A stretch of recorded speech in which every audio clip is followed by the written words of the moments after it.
Welcome to the Slop Farm. Enjoy the video. You begin by locking the message, what problem you solve and who needs it. Once that's clear, draft a 60 to 90 second outline focusing on hook, demo, and one strong call to action. This keeps edits tight. Next, make production choices. Choose a 16 to 9 frame, 24-30 frames per second, and confirm clean audio with a lav or shotgun mic.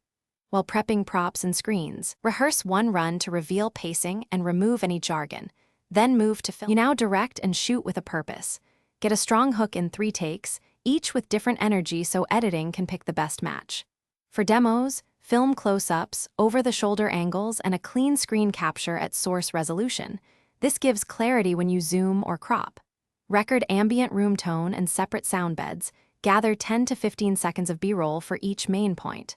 While shooting, mark good takes and back up files immediately to avoid redoing work. You finish by editing to the target length and shaping rhythm. Cut dead space, tighten pacing, and place the CTA where attention peaks. Add captions for accessibility, apply a concise color grade for consistency, and build 2-layer sound. Clean dialogue plus subtle music or Foley. Once exported to H.264, test playback on mobile and desktop to confirm levels and legibility. If engagement dips, swap thumbnails and re-edit the first 5 seconds. Poor hook is the most common. Thanks for watching. Consider subscribing if we helped you today.